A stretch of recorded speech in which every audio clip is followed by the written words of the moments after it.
Thank you for joining us for the NAPA Nights evening. For those who are new to NAPA, I know there are a lot of you on here tonight that may not be familiar with NAPA. NAPA stands for the Neurological and Physical Rehabilitation Group. We are a group of paediatric clinics that specialises in physiotherapy, occupational therapy, speech therapy, and feeding therapy. And we've got four locations in America and 2 locations here, one being in Sydney and one being in Melbourne. My name is Paul and I'm the MD of NAPA Australia. We routinely host these NAPA Nights events as information evenings for parents, therapists, families of children with disabilities or developmental needs. Tonight, we're very lucky to be joined by 2 absolute superstars, Lina Breik and Melanie Dimmitt, who are here to talk about tube feeding and blended diets as part of Feeding Tube Awareness Week. Lina and Mel will also be chatting about the growing popularity of blenderised real food for tube-fed kids and adults and how to get this diet right. Just going to make people in as they arrive. So guys, just a bit of housekeeping before we get into it. If you've got your video on, if you could turn your video off, except for you, Lina, and you, Mel. And those of you who haven't muted your microphone, please do that as well. That'll be appreciated as well. If you've got questions throughout the night, please submit it through the chat function, which you'll see at the speech bubble at the top of your screen, and we'll get to them towards the end of the evening. So getting to tonight's conversation, this conversation is part of the Blend launch celebrations. Now, the Blend, if you haven't heard about it, is a magazine-style resource that actually launched this week for people and parents who are new to tube feeding. It shares stories, tips, and recipes from parents, people and professionals in the tube feeding space, along with a directory of useful products and articles exploring the practical and emotional sides of adjusting to this different but no less worthy way to thrive.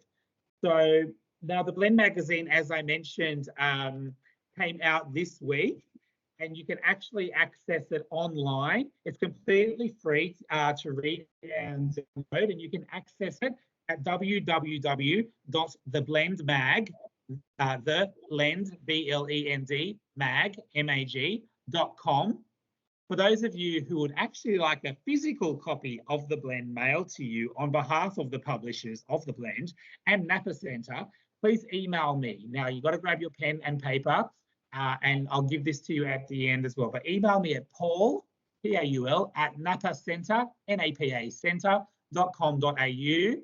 with your postal address details, and I'll send out a copy to you in the coming weeks.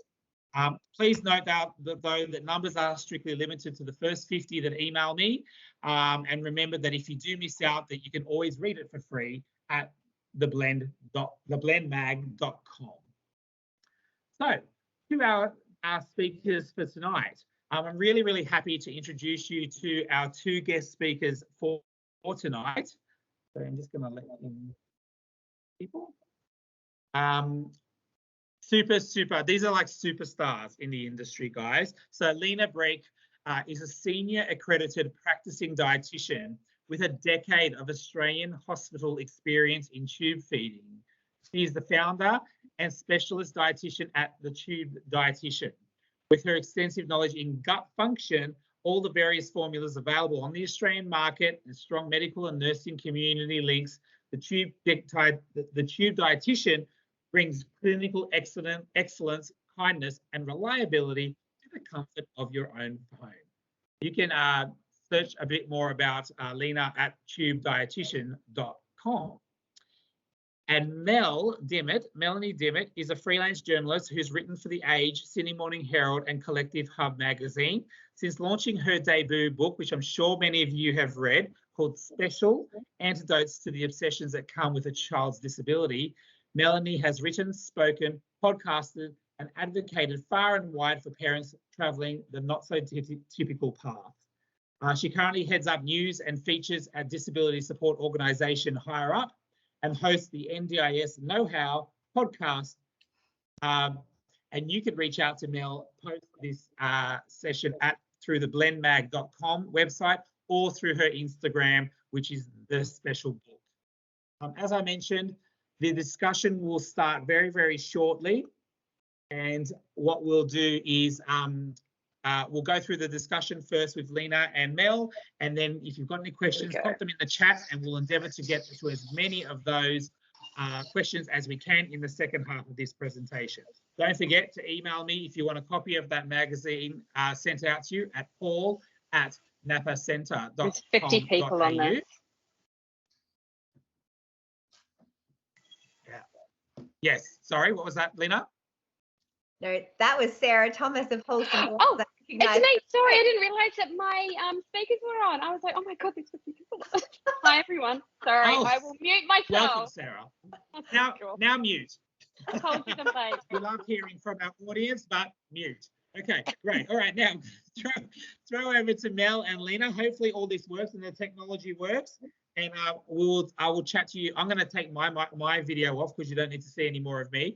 But I will see you back for the Q&A at the end of the session. Bye. Thank you, Paul, and thank you so much to the team at NAPA for helping us celebrate Feeding Tube Awareness Week this week and the launch of the blend. Very exciting. Tonight we are talking about tube feeding, and we are so lucky to have Lina here, who is Australia's the tube, dietitian. Absolute expert in the space. She's here with us tonight. I met Lina when I crashed her webinar just under a year ago that she was hosting all about blended feeds. And it was meant to be, I think, only for dietitians, but I came along and you were very welcoming. And on that webinar, you were interviewing Canadian dietitian Claire Carrier, who's like the guru of blended feeds. So I learned so much from you guys in that session, and both of you very kindly agreed to be interviewed for the blend. You're both in here. This is a magazine, as Paul said, designed for people and parents who are new to the tube feeding space, as I was with my son just under a year ago. A bit of background, Arlo, my son, has quadriplegic cerebral palsy. He's always found it quite tricky to eat. We've spoon-fed him purees his whole life. And then right before his 5th birthday, a modified barium swallow showed that he was aspirating on every single sip of water and bite of food that was going into him. So we had to very quickly get a G-tube put in, and overnight his diet changed from breakfast, lunch and dinner to 6 bottles of commercial formula, which was pretty hard to come to terms with. We were really sad about it. Everything felt very medical. We had pumps and syringes and bottles of formula in our lives suddenly. And it really didn't sit well with Arlo. He got shocking reflux from this stuff, which he would then aspirate on in no way silently. It was very obvious what was happening. We kept winding up in hospital with chest infections. So after a few weeks of this, I connected with a more seasoned tube feeding parent in a Facebook group. I think she's actually here, Erin. I think I caught her face funny. And hi, Erin. She saved our lives, told me, look, just try blends. And we did. We blended down Arlo's old purees just a bit thinner so we could push them through. And as soon as we started doing that, everything got better. His reflux stopped.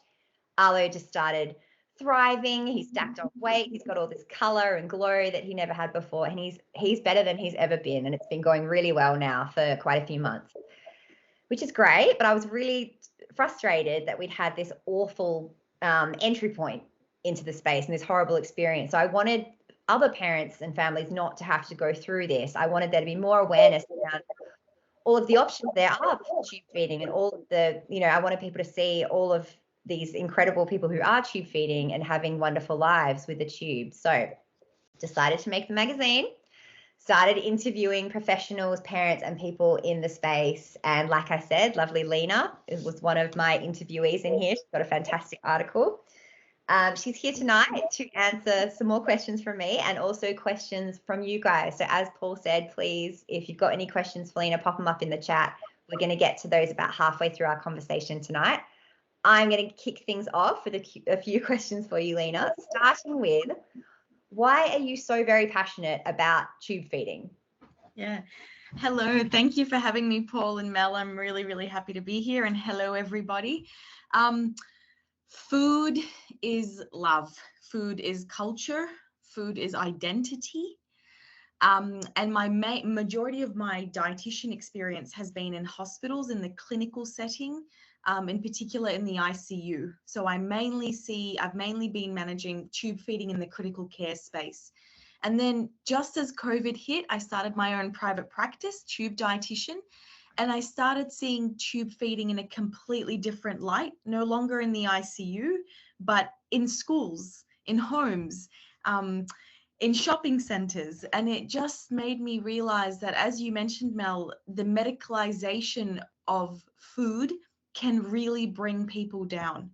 And I started getting the referrals I was receiving through my private practice with things like, I'm vegan and I want to stay vegan, even with my feeding tube. How do I do this? Or I want to put mum's dinner down my tube. Is that okay? And the referrals just kept rolling in, mainly around this topic of, I want to live a normal life without the syringes and just with love and grandma's food down my feeding tube. And is that okay? And the space, it was really new to me as a clinician. I studied at Monash University. I've been working for 11 years, and yet I didn't feel comfortable actually teaching and helping with blenderized tube feeding.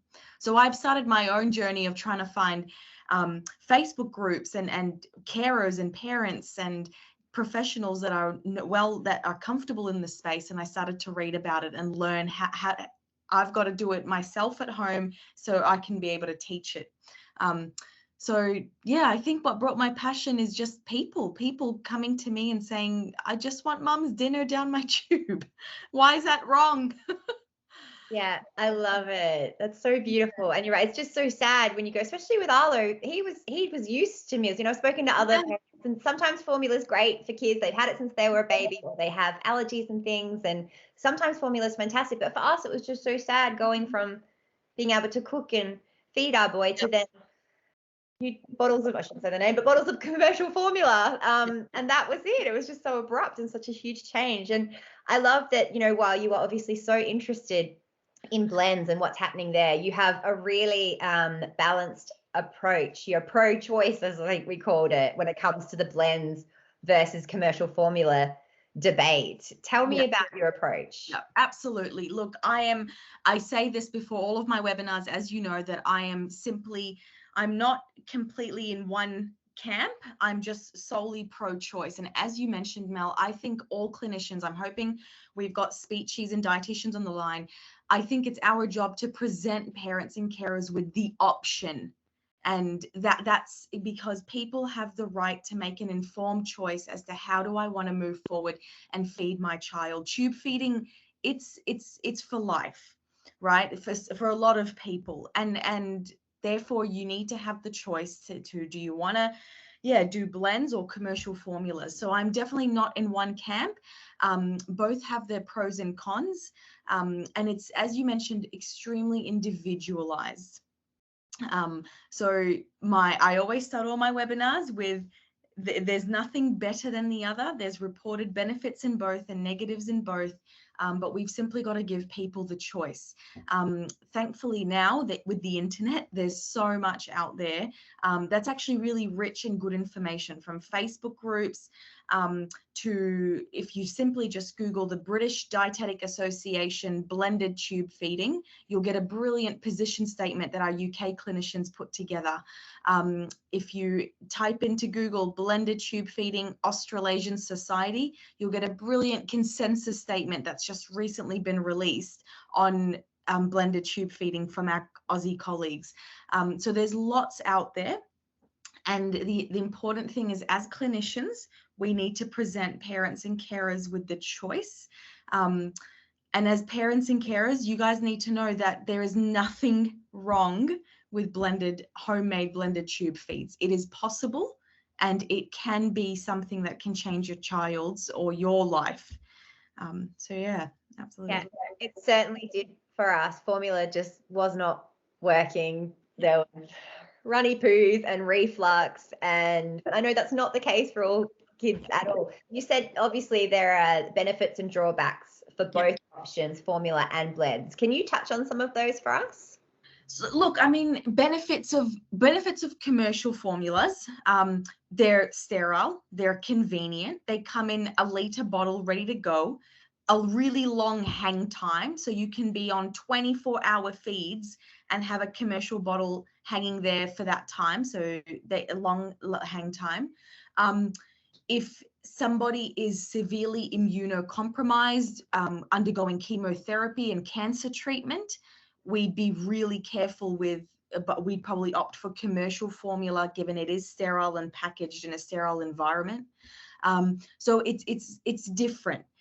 In terms of drawbacks of commercialized formula, as you mentioned, medicalizing the nourishing experience. I cannot stress, we all know, we put together, all of our social hangouts are around breakfast, lunch, and dinner, right? All of our conversations are, come over to our house, we'll have tea ready, we'll have lunch ready. Food is a social and a love language.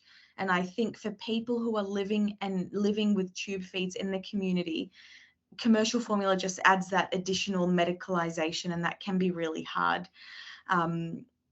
But as I said, coming from a hospital intensive care unit perspective, however, mind you, in Canada, they've started using blenderized tube feeds even in hospitals. In Australia, we haven't gotten there yet. We're still using the commercialized, but yeah, there's absolute benefits and drawbacks for both.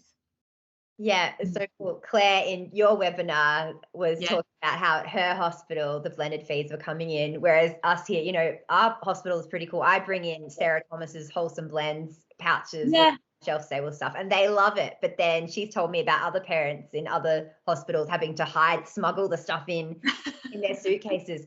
Why? And, you know, it blows my mind that Arlo, my son, went from pureed real food to commercial formula. No questions asked. This is what's happening. Why is the Australian medical sector so damn slow? Why have Aussie parents been having to buy US products for years and years and years? Why are they so resistant to blended feeds? Yeah, the bottom line is in nutrition school, to tell you the truth, we don't learn much about homemade blenderized feeding formulas in our university degrees. The doctors, you know, barely cover any nutrition in their degrees, let alone blenderized feeding tubes.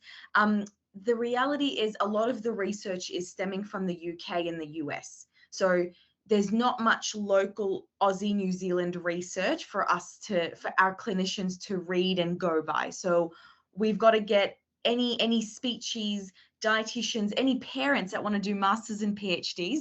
This is great. This is a great topic in Australia and New Zealand to delve into. We need to know how often is it being used. There's a recent paper that's been published by Clinical Nutrition, and the first author, her name is Caroline Flood, and I'm an author on that paper. We recently did a survey where we surveyed home enteral nutrition services across Australia and New Zealand, and to our surprise, we found that 40% of people at home are using blenderized formulas at home, which is way higher than what we expected. People are doing it, and the clinicians are unaware. So we need more research in this space so our clinicians can learn about it in universities and accept it. The other thing is, compared to the UK and the US, in Australia, our proportion of people on tube feeds at home is quite small. So exposure to our clinicians is minimal. With minimal exposure comes minimal understanding and minimal acceptance. So we just need to basically get more research out there. We need to get parents and carers asking and pushing your clinicians, push your GP for answers, push your dietitian for answers, if I wasn't pushed by parents and carers, I would not be here today, and I would not have such a solid understanding. The reason I delved into it is because people were asking me through my private practice, why is this so wrong? So ask your clinicians and ask your carers to give you the evidence of why can't I do this, and do your own research. So yeah, we will get there. Yes, and you're fighting the good fight for us. I know you've been talking to the regulatory higher-ups in the dietitian world. How is that fight going? Yeah, so with Dietitians Australia, we've been talking a lot about how do we how do we raise the flag in this topic? There's a company called Education and Nutrition, and both Claire and I have recently just put together some webinars and also some case studies for dietitians and speechies. So if you Google Education and Nutrition blended food, you'll find a series of webinars and also some case studies that we've popped together. So that was great, and that took quite a bit of time, but please jump on and watch them. Even if you're not a clinician, they're still accessible to you. The case study that I go through in that particular webinar, I go through my experience as a rookie clinician in the blenderized tube feeding space.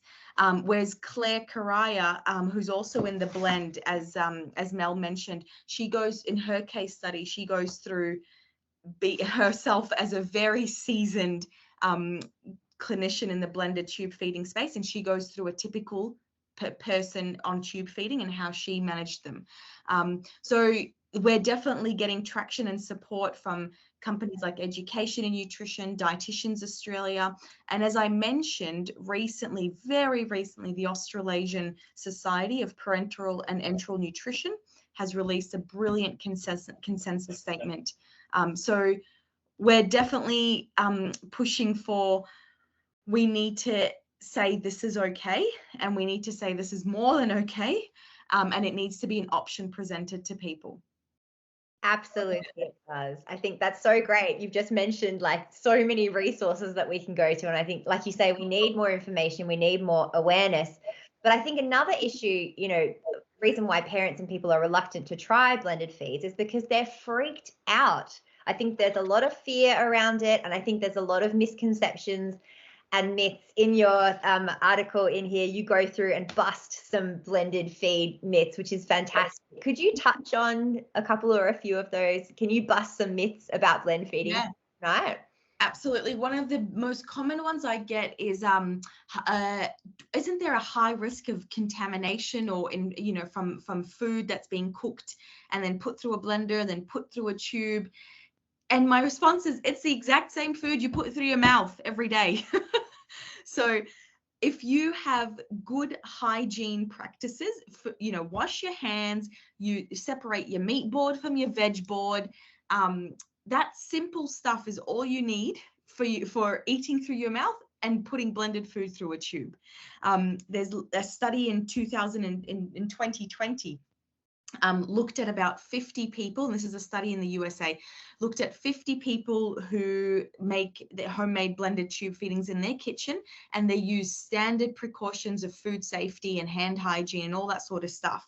And it found that, and they concluded that 88% of the samples that came from these people's kitchens at home met the food safety standard for zero contamination. So there's definitely literature out there, and very recent literature out there, to support that it's a food you put through your mouth, and it's the kitchen that you cook for when you're eating through your mouth. So there's really no difference. The second myth we often get is around tube blockage, is that won't the blenderized food block my feeding tube? If you don't blend it long enough, yes. If you don't use a mesh strainer after a good blend, yes, potentially. If you don't frequently water flush, absolutely your tube is going to get blocked. If you crush medication into the blended food after you've blended it, yes, your tube will get blocked. But if you have a good blender, you run it through a mesh strainer, you're doing your frequent water flushes that you're meant to do, you're crushing your medications the correct way that your pharmacist or your doctor have directed you, no, there is no higher risk of tube blockage with homemade blended food as there is with commercial formula. And some people have said before, what about the size of my tube? We know that the literature is mainly supporting that if your tube is 14 French or higher, there is almost zero chance of blockage if you're blending well and you're running through a mesh strainer. But more recently, and Claire Caraya has actually just published a paper on the fact that she looked at smaller tubes and there was very minimal blockage as well. It was mainly related to particle size of the food and infrequent water flushes, not the fact that the person's on blended food. Yes, Lina, I wanted to just say I don't strain. So I'm You ready. don't strain, yeah. And we still haven't been blocked. And our dietitian, Kate, said in all her years of tube fitting, she's had 10 years experience as well. Only once has she known of a client having a blockage, and it was a date skin. So be careful of those date skins. But we use a Vitamix, pulverize it well, and we don't have to strain anything, and it's still fine. Beautiful. And if you're cooking your food right, you're taking the skin off rough stuff, not even everything. So yeah, absolutely. There's no risk of that. And then the third myth that we often hear, and this is mainly the myth that comes from clinicians, not from parents or carers, is the homemade blend really nutritionally adequate? You know, we love the comfort of commercial formula where they tell you everything's in a liter and it's fully complete, nutritionally complete. And again, my response, and I asked this question of Claire 2 years ago when I was looking into all of this, and she said to me, it's the food you put through your mouth. So we don't sit there calculating and counting the breakfast, lunch, and dinner, morning tea and afternoon tea that we put through our mouth. Why are we doing that with the same food that we put through a tube? So again, as long as you've got your hydration is being monitored, your weight is being monitored, your energy levels, and sometimes weight is not a good indicator of nutritional adequacy. Sometimes it's simply skin integrity and energy levels and brightness and hair health and nail health. All of that, you know, a parent can monitor at home. You don't need a clinician to monitor that sort of stuff.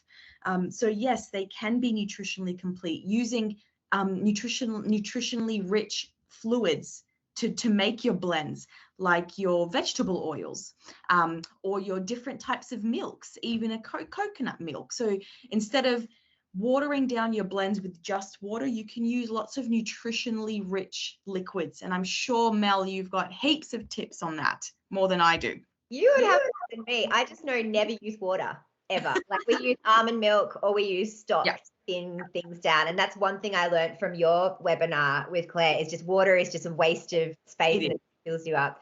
You've already touched on so many things already, Lina, but, you know, are there any more basics for if you want to have a good blended diet that's balanced? Are there any more basic things that you need to get right? Honestly, don't do it alone. Find a buddy, whether that's someone in a Facebook group. Obviously, do your research. Of course, there's lots of trolls out there. We know that. But find a buddy. Don't do it alone. Whether it's another parent or a clinician that you really trust, and you ask them, hey, you've probably never seen this before, but can you look into blended tube feeding for my child? And what do you think? And when I had that question posed to me, I said, give me a week. Give me a week, because I haven't come across this before. I'll do my reading. I'll look at your condition, and I'll give you my educated answer in a week. So find a trusted clinician that you can honestly ask the question for. Find another parent or another person who's already doing this and ask for their help. Ask them to hold your hand initially. And remember, it doesn't have to be all or nothing. This is something else that I often tell people that have been on commercial formula for so long and they want to delve into blended tube feeding. You can swap out one meal. It does not have to be all or nothing. You can swap out the dinner meal because that's the time when everyone's at home and you want to sit at the dinner table. And then maybe breakfast and lunch can be a commercial formula. That's more than okay. You can do a combination of both. So it's not an all or nothing situation. And a good blender is probably my Sorry, can I just ask a question? When I was putting my son onto blended food, one information that my dietitian gave me was to test foods for allergies, make sure that he had no allergies. Is that something that's very useful for other people, or is that just something that was wasted? Or Mel, do you want me to answer that now? I certainly can't answer. So yes, please. Yeah, I'm happy to. Look, I would probably say if your child has shown signs of allergies, then yes, of course, work with a clinician to go through a bit of an elimination kind of situation where you're looking at which particular food is it that causes the reaction. But if your child or you're someone that does not have an allergy, has never reacted to food, no, I would not say to go through the process of slow introduction of blending different foods. Does that answer your question? I just say if you've got a history of allergies or you've shown there's been a reaction to a particular food, yes, work with a clinician. Sorry about the child in the background. Yeah, that does make a lot of sense. So thank you. Yeah, that's all right. Lina understands about children in the background. Her 8-week-old is in the other room with her. She joins us on her mat leave. So thank you so much, Lina. No, that's all right. I think we're ready to go to audience questions. So Paul, I'm going to handball to you to monitor those and read those out for me. Thank you. All right, guys, thank you for that. That was a great discussion. I personally haven't had a lot of involvement in tube feeding, but that was very interesting to hear all about that and the fight. And good luck with the fight. Take it all the way up the tree. So guys, as mentioned earlier on, you've got a great opportunity to speak with an expert now. So, please pop your questions into the chat function. For those of you who are new to this world, new to Microsoft Teams, I don't know through COVID how you could be new to these sorts of things like Zoom meetings and Teams meetings, but you'll see a little speech bubble at the top. That speech bubble is the chat function. If you jump in there, if you've got a question for Lina or for Mel, please submit it there and we will start going through them. I've only got a couple so far, so I'd like to see them coming through. As mentioned at the start at the head of the meeting, we're not going to be able to answer anything too specific about your child perhaps, but sort of more general questions we'll be able to sort of tackle tonight, stuff that's going to be more relevant to the majority of the people listening. But I know we've got over 55, I think we've got 57 people online. So surely we've got some questions, and this is your opportunity to get Lina, particularly with the fact that she's currently on maternity leave, and if you submit this question to her via her website, it may take a little bit longer for you to get your answer. So get the answer now. All right, so the first one I'm going to say, Lina, is, well, first of all, Aaron said that we use a 12, sorry, I don't understand it, 12 FR. Yeah, French, yeah, it's the size of the tube. 12 French with no issues of blockages. So I think she was just agreeing with what you were saying earlier. So Helen asked, besides blockages, what are the benefits of moving to a larger tube? For example, a 14 French. Does it change size with age or size of the person? Great question. So normally a gastroenterologist is best placed to pick the right size of tube for the person. Yes, the size of the tube can change as the person gains weight or as they get older and older, absolutely.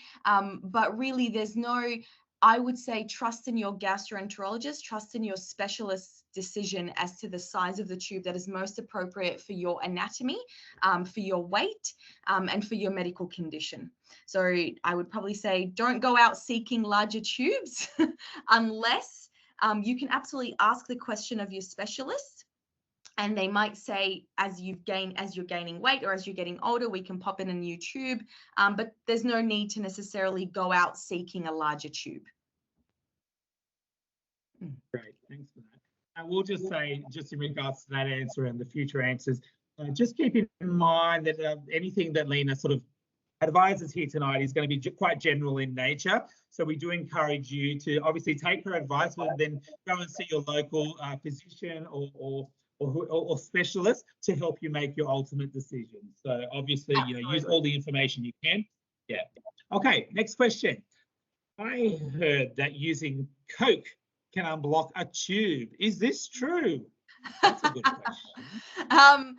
Yes, unfortunately, it is true. It is often the last resort that we use to unblock a feeding tube. There's different types of tactics. There's things like the push-pull method with warm water with a syringe. There's Ural sachets that you can get from your local chemist. There's Creon tablets that you can run through the tube and try to unblock it. Coke is normally the absolute last resort, and it's discouraged to be used because of the phosphoric acid in Coke. It can degenerate the plastic around the tube. So definitely not something that you want to be using often to unblock your feeding tube. If you're getting regular blockages, absolutely, as Paul said, you need to chat to your clinician to find out, is it that you need more frequent water flushes? Do you need to separate your medications a bit more so that you're not crushing too many medications and popping them through a tube? Do you need to look into a different feeding regime that might suit your changing lifestyle that can reduce the blockages? So if you're needing to go to Coke, there's a bigger problem. So please go to your clinician and don't use Coke often. So Coke is not it. No. What you're saying? Yeah, no, Okay, yes, right. it is. Okay, all right. Next question for you, Lina. What's your experience working with speech pathologists and blended tube feedings? Yeah, honestly, I've got about 3 clients that are currently on blended tube feeding, and all the speeches have been very supportive of it. I think we are great at respecting each other's domain. And so if a speechy that I know well says, right, you've got your client on this blend mix, you know, I'm fully supportive of whatever you think is nutritionally complete. So I personally haven't had any backlash from any speech pathologists because we do tend to, as I said, respect each other's domains. If I ever did, I would just simply refer them to, as I mentioned, things like the British Dietetic Association position statement, things like the recent Australasian Society consensus statement, things like the education and nutrition webinars we've released. And I would simply say, get the blend if you want to know more. So there's heaps out there to support the practice. Yeah, so I haven't had any backlash. Okay, great. Next question. What do you use to freeze your blends in? And how do you go about defrosting and putting it into a syringe? I'm going to hand that over to Mel because she's got a lot more experience. Yeah, but we're pretty sloppy with it. I know I see parents putting them in these beautiful like cinchies pouches and all portioned perfectly. We have these giant ice cube trays. They're like got really big squares in them. They're like cocktail, like for the things you're meant to put in for the cocktails of the massive ice cubes. So we cook up big batches. We normally double or triple one of Claire's recipes from her recipe book or a different recipe. And we blend it up, blend it, sort of scoop it into the Vitamix, blend it up. Don't overfill the Vitamix. We only do it about a third up and then pour it into these massive ice cube trays. Let them cool a bit, chuck Glad wrap over them, chuck them in the freezer. And we're really bad. We don't defrost. I probably should not be saying this at all, but we don't defrost overnight. I get it out frozen, whack 3 or 4 cubes in the microwave for 2 minutes, mix it around, make sure it's not too hot to go through the tube, and then syringe it out. If it's a bit lumpy, we'll put a bit of almond milk or stock in with it. But that's our process. It's not pretty, but it works. Okay. All right. How do you unblock a seed from a tube, like from a blackberry?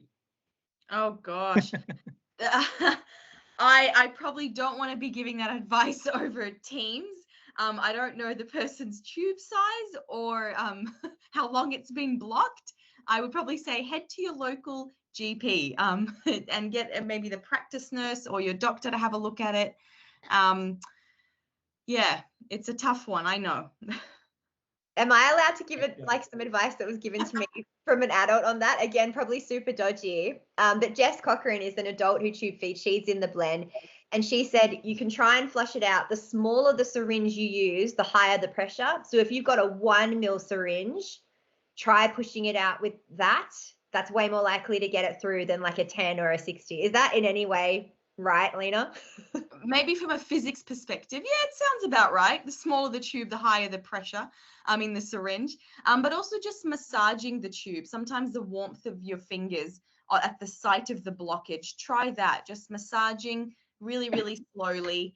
But again, you can damage your tube if you don't unblock it well. So I'd probably say if it's been a few days and you're still blocked and it's a small tube, just, yeah, head to your local GP. See what they can do for you. Okay. How often should a child adult be viewed or seen by, I can't say this word, gastroenterologist to have a checkup on the feeding tube? Good question. We often say every pretty much 6 to 12 months. I would probably tell my clients go have a look, get your tube reviewed for in terms of tube condition, stoma site condition. It's ideal to get tubes changed every 12 months, but honestly, that in reality, if the tube's good, you just keep it in there. If you don't fix something that's not broken. So I'd probably say if you're pretty stable, get in touch with your gastroenterologist at least every 6 to 12 months. But again, it differs for each person. Some people might benefit more from 3 monthly reviews. So yeah, it's a very individualized question, but it definitely needs to be checked regularly. Giorgio, who's one of our wonderful NAPA mums, is asking, it is common to read that digestion can slow as transition occurs to a fully blended diet. Generally, how long does this take? I'd be keen to hear Mel's personal perspective on this, but from a clinical perspective of it, changing from commercial formula to homemade blended food, especially if someone's been on commercial for a very long time, any kind of change will surprise your digestive system. Your poos will change. The movement of food down the digestive system will change. Gas and bloating, all that sort of, it absolutely will differ in the transition period. And that's perfectly normal. It's perfectly normal and it's perfectly okay. Some people there's absolutely no difference as they're transitioning. And some people just get explosive diarrhea for the first 2 days and then they're perfectly fine. There's also commercial blended food. And sometimes for my patients who are a bit nervous going from full commercial to full homemade, I transition them first on commercial blended, and then we move on to homemade blended. So sometimes that's a transition point that people feel a bit more safe in. But honestly, yeah, some people transition with absolutely no problems. What's been your experience, Mel?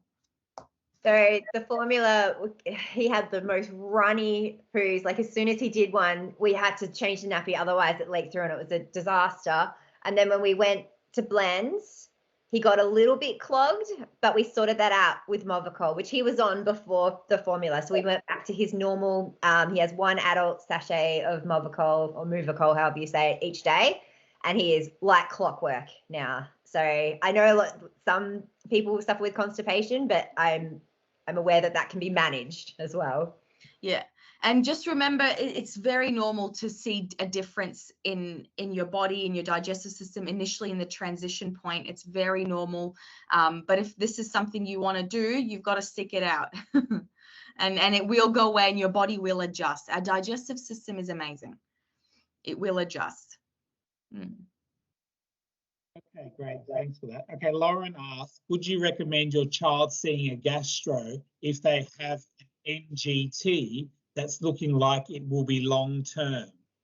So normally nasogastric tubes are short-term tubes that get put in for, a short period of whether it's a type of therapy someone's going through. They're normally 4 to 6 weeks is the how long we keep someone on a nasogastric tube. If they need it longer than that, we start asking the question of, do we need to put a peg in? So if your child or if you have a nasogastric tube and it's looking like it's going to be a lifelong thing, absolutely go and see a gastroenterologist, or you should already be seeing one, and start having that conversation of what's a percutaneous endoscopic gastrostomy tube, what is a PEG, what is a PEG, understand the different types of long-term feeding tubes, because a nasogastric is definitely not considered a long-term feeding tube. Yeah. Mathalie says, we are looking to start blended feed soon. Are the wholesome blends covered by NDIS? And if so, how much would be covered in a year? And also, what is the best way of treating hypergranulation tissue? Nothing seems to work for us. I can answer the first part of that. Arlo's Wholesome Blends pouches are covered by NDIS. We have a fantastic plan, and our dietitian, Kate, includes them in her reports when we do an NDIS plan review. Sarah Thomas, I believe, she's the founder of Wholesome Blends, is in this group now. If you want to pipe up now, Sarah, if you have any more information on that.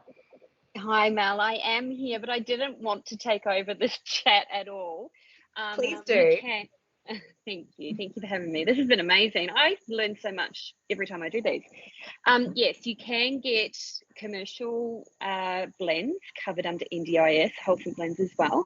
It comes under the hen section in your consumables. So look, someone has mentioned in the comments that it's really quite easy to do if you're self-managed, but if you're plan managed, it's a little bit trickier, and unfortunately that is what I find as well. To get around that plan management, getting a quote from me is super easy. I do those every day, but also getting a letter of support from your dietitian is really important. Sometimes, however, I find that a lot of plan managed participants don't have a private dietitian to do that, or maybe the hospitals don't know enough about it. And that's when one of those comments earlier is get a buddy, find those people, jump on those Facebook sites to ask those questions. And what I have found in this community is we're all happy to help each other. So I hope that answers your question. Thank you. Amazing, Sarah. Lina, are you able to tackle granulation tissue? Thank you. Yeah, absolutely. Just on the topic of as an NDIS advocacy letter, absolutely, if you've got a dietitian, ask them for that. It's something that they can whip up on a one-pager to say that, you've got a feeding tube, you're solely reliant on it for your nutrition and hydration, you need support financially to fully have the formula covered by NDIS. And I've almost had, no pushback from NDIS. If someone's fully reliant on this for their life, there will be no pushback. And in terms of hypergranulation tissue, so essentially when you've got a feeding tube going into your abdomen, that's a hole that you didn't have before. So the body is always trying to develop tissue to close it. That's what hypergranulation tissue is. So it's just your body. It's a normal healing process. It's very normal to see it, and it's your body trying to close that hole. In terms of getting rid of it, I would not be encouraging you to get rid of it on your own if you haven't done so before, or you haven't been shown how to do it. But normally there's silver nitrate sticks that can be used to actually burn the tissue with almost zero pain, and the skin just literally falls off. But you'll need to get your local doctor, or normally nurses are brilliant at this sort of stuff. So even a nurse that at your gastroenterologist's clinic or at your GP, the nurses are very savvy with getting rid of hypergranulation tissue. So it can be gotten rid of very simply and very quickly. Please don't do it on your own if you haven't done so yourself, or you haven't been shown how to do it. So, yeah. Marianne asks, what advice do you give parents whose teams, gastro and dietitian, do not support blends? Yeah, my advice would be get a new gastro and a new dietitian, because it's not fair. If this is something that you want to look in, if I wanted to look into blended tube feeding for my child and my doctor said to me, nope, and yet the internet and the research and the consensus statements and And all of this are in support, and the UK and the US are all doing this with almost zero negative consequence. And yet my clinician is stubborn and living in the Flintstones age. I'd be getting rid of them and finding a new clinician. We, as clinicians, we need to be agile and flexible. And if a patient or a client comes to us with something we've never dealt with before, it's our responsibility to say, I haven't dealt with this before, but I really want to look into it with you and for you. So give me some time and let's study this properly. That's the type of response you want from a clinician. Those who just say a flat out no, unless there's a very good medical reason. As I said, if I had a patient who's in a hospital, immunocompromised, undergoing heavy chemotherapy, has metastatic cancer, is on a feeding tube, I would, and is at high risk of an infection, I would not be saying, yeah, sure, bring blended food from home, have it transported in the hospital, to the hospital, get it reheated in a hospital's microwave that's been used by 50,000 people, and then put it down the tube. I would not be saying that. So unless there's a very good medical reason as to them telling you, no, I don't support it, you should be finding new clinicians. As clinicians, make sure as parents and carers, you are pushing your clinicians to give you evidence-based answers. It is your responsibility to advocate for yourself and for your kids. So make sure you're going, why? But why? Can you tell me why? There's nothing wrong with that. And anyone that gets upset with that is just, needs to not be consulted. In a similar vein there, we've got Luke and Siobhan, who are obviously up in the Northern Territory, and they are saying that none of the dietitians seem to have experience with blends. They've never been asked to, so have never really looked for the answers. If Luke and Siobhan wanted to point these guys in the direction of papers or research or support for this sort of stuff to try and get them on the wagon, so is there like websites or go-to places that they can be directing them to? Absolutely. So number one, I would be directing them to naturaltubefeeding.com. This is Claire Caraya's, the Canadian dietitian's website. She's got a recipe book that you can purchase. She's also got a 12 webinar series course on blended tube feeding. Number two, I'd be linking them to Education in Nutrition, and they can type in the search box blended food. They'll find quite a few webinars from myself and Claire on blended tube feeding. Number three, I'd be linking them to, as I've mentioned before, the Australasian Society consensus statement on blended tube. If you put those words in a Google search, you'll find the PDF free and available. I'd be linking them to the British Dietetic Association position statement, blended food. Again, put those words in Google, you'll find a PDF free to use. And then on top of that, there's the beauty of the internet. So I do virtual, I've got a client in Sydney. I do virtual consults for people. Sometimes I have dietitians that one dietitian contacted me once and said, I've got a client that wants to do blended tube feeding. Can I refer them to you? My response to her was, I'm going on mat leave, so I'm slowing down. Why don't you take this on and I'm here to mentor you? And she did. So again, you can link them back to me. You can link them to Mel's book. You can link them to the blend. You can link them to all of us, and we're happy to mentor them through the process, or happy to take on the referral as well. So there's heaps out there. Hopefully they will be receptive to you sharing this. It sounds like a bit of a cop-out at the moment, right? That, saying that just because they've Yes. never experienced doesn't mean, yeah. Yes. All right, next question from Lauren. We're getting towards the bottom of it, but there's still a couple there. Hopefully you guys have got a little bit more time for us. At what age is too young to start a blended diet? Oh, I'd probably leave this to your personal clinician to answer. I think every person is different. Every condition is different. So I would probably consult your doctor, your gastroenterologist, your whoever you're working closely with and you trust. Mel, what's been your experience with that? I just thought it was the same as when like a baby would start solids, but I do not know, but that's what I thought. I thought, you know, when a child would usually transition from milk to solids is when you could try blends. I've heard that somewhere. Do not take that as medical advice because it's not. Yeah.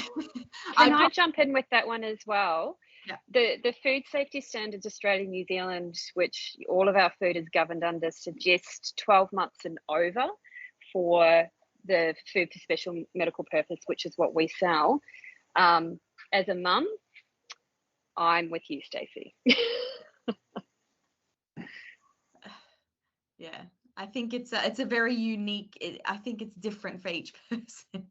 And it looks like there's not much out there to give us a solid answer. So work with your clinicians or your buddies to figure out what works for your child or yourself. So this is from Sarah. My newly turned 1-year-old has had an NG since birth and is getting her PEG this week. She's on formula and wholesome blends, but I'm nervous to take in her blended feed to hospital as they may stop or question me due to them being uneducated. Thoughts? Mel, do you have personal experience with such a situation? Sorry, I take it in. I like educating all the nurses and doctors in our hospital about Sarah's blended feeds when I go in, and most of them have been super excited about it. Other ones have sort of been quiet, but I haven't been told off or anything. If this is what your kid is eating, that's what they need. I would just confidently bring it in. I would probably, from a clinician perspective, I would say ask to see, to have a chat to the speech pathologist or the dietitian, whichever one of them is regularly seeing your child at the hospital, and just simply take it in and just tell them, look, this is the situation, this is what I've been doing, and it's working really well, and I just wanted to really be up and honest about it. And they might come back if they're not very agile, they'll come back and tell you, happy for you to administer that, not the nurses. The nurses are not allowed to administer formulas that are outside of what the hospital has, and that's okay. We would say the same for medication. So if someone came to hospital with medication that was not prescribed by the hospital doctors or is not available at the hospital, then the nurses would not be expected to administer that medication. So they might come back at you with that to say that you'll have to administer the formula that we're not familiar with. So just be ready for that, and that's okay. We're not there yet where our hospitals have accepted blended food, but I promise you we're getting there. I think we may have covered some of this already, but I'll just read this comment from Tegan. How are people getting the cost of pre-prepared blended pouches into their NDIS plans? I've found that NDIS and plan managers are a bit clueless. Plan managers are saying that if the plan is worked out on formula costings, the pouches cost more. So they want something from the planners in writing. Planners aren't putting in the cost of the pouches instead of the formula, even with quotes provided. Nobody quite knows what to do with this unless they are self-managed. I think, did we kind of answer that one before? Yeah. Yeah, I think so. And I think, if you can be self-managed, do it. You can put this stuff through. It's so much easier. I think on Arlo's last plan, formula was in it because it was back when he was on formula. But we've just been putting through the wholesome blends. So there's so much more flexibility. So that'd be my advice, is try and be self-managed. Okay, great. All right, so I might just get a couple more. I know we're going to miss out on some of these N1, sorry, guys, but we have to wrap things up. We promised we'd get Lina back to her baba by 8 o'clock, so we've already gone a little bit over. Are you finding that schools are accepting blend feeds for their students that are tube fed at school? Any experience in that regard? I've got one client who he goes to a school, and yes, they got me to do a Zoom consult with his teacher and as well as just the school principal, and that was perfectly fine. And really just my conversation was, yes, I am behind this. It was a very frustrating one because I didn't think it was fair to the mother that they had to hear it from a professional. But yes, that's what that particular school needed. They needed to see me on a screen and me say, yes, this is completely safe and I'm very well aware of this, and I'm working with the mum and it's nutritionally complete and he's doing brilliantly and blah, blah, blah. So every school is different. That's been my experience with that particular school. What about you, Mel? Have you had any experience in that? I was literally in Arlo's kindy today showing them how to put Sarah's Wholesome Blends through the tube. I was working with an aide who'd only worked with formula before, but she was really open to learning. We haven't had to get a dietitian or anyone to tell them that it's okay. They've trusted us, and we've gone in every day for his first week to show them, and they're pretty confident with it now. So it's been all good for us. All right, last question I'm going to put to you, Lina, before we wrap things up tonight. Samara has asked, to administer the blended food, do you use a syringe that you push in by hand, or is a syringe pump needed? Is there a benefit of using a syringe pump? So you can put stuff down a feeding tube through a pump, and then you set the pump, for example, you set it at run at 100 ml an hour. And then you hang the bag of blended food, you connect it to the pump, and then it runs the formula or the blended food slowly at 100 ml an hour. Or you can run it through a syringe, and then you just, in 20 or 15 or 20 minutes, and I'd love to hear what Mel's perspective is on this. You just slowly push the plunger down very slowly. It probably takes 15 to 20 minutes to put the full blend that you want through the tube. There's even ways of putting the blend in a bag, not using a pump, just letting it through gravity run through the tube. So gravity just pulls it down. So there's different ways you can feed through a feeding tube, and it's all possible with a blended, with homemade blended formula. You have to work with your clinician to find out what works best for your child or for yourself. It's really important, though, to remember that homemade blended food, it technically can't hang in room temperature for more than 2 hours. So often people who are opting to go down the path of homemade blended food, I basically teach them how to feed through a syringe and a plunger, because that can get the food down in about 20 to 30 minutes. What are your thoughts, Mel? Yeah, so we use a syringe over about 30 minutes. We do 3 to 4 syringes, 60 ml syringe worth of blends.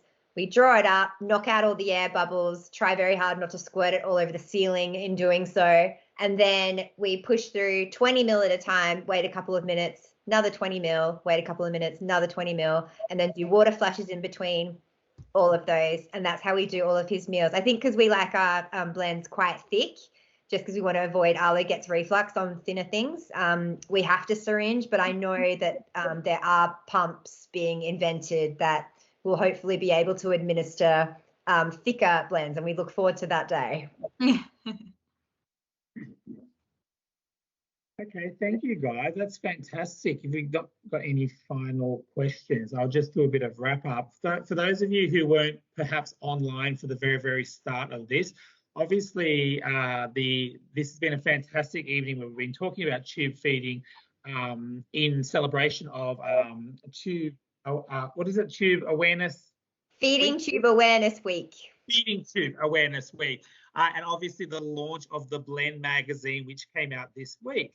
Now Mel's holding that up now, and as a special treat, as is Lina, the Blend magazine, you can download that and read it for free on the blendmag.com at any time. But if you do want a physical copy of that magazine, the publishers have provided NAPA Centre with some copies of that, 50 copies of it, and we are happy to mail them out to you in the coming week or so. So what I need you to do is, if you do want a physical copy mailed out to you, is to email me, Paul, at NAPA Centre, NAPA centre.com.au, and we will get that out in the mail to you in the next week or so. Of course, if you do want to reach out to our very, very amazing and special guest speakers tonight, Lina is available at her website, tubedietitian.com. I got that right, didn't I, Lina? Yes, thumbs up. And of course, Mel can be contacted through, because Mel, for those of you who don't know, Mel is the mastermind behind the Blend magazine. So, you know, a massive congratulations to her for getting that off the ground. It's been a long labour of love for her that she's done, much of which off her own back, with a lot of support from the people in the industry. So congratulations to you, Mel. So if you do want to reach out to Mel, you can reach out to her via that website, theblendmag.com, or you can also catch her on her Instagram handle, The Special Book, as well. You can catch Mel on there as well. So if we've not got any final bits and pieces, I think that's it. A big thank you to our guest speakers. You have been amazing in the lead-in conversation, as well as answering all those curly questions that came your way. Thank you very much. I found it very, very informative, and I'm sure the 60 or so people who have been online have also found it very, very informative as well. Thank you very much. For those of you who are still online, I will send out an email tomorrow to you all with a link to this presentation so you can re-watch it, you know, when you're in the car, or, you know, whatever it may be, when you're in a waiting room at the hospital, or whatever it may be. Hell, if maths is not very good tomorrow night, you can watch it instead of maths again. All right, so I will send through an email with that. I'll also hit Lina up for maybe some of those links as well that she mentioned tonight, some of those resource links. And I might pop that into that email as well. I'll also put in the link as well for the obviously, so you can read the Blend mag as well.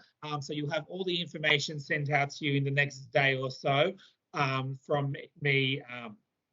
Thank you very much once again to our guest speakers. Thank you to everyone who has tuned in tonight. I know that you forgoed watching either Survivor or Married at First Sight tonight, so you know it's been a bit. Hopefully you remember to press record. Thank you very much, and once again, thank you for joining us. Thank you. Thanks, Paul. Thanks for having us. Bye. Thank you. See ya. Bye. Bye, guys.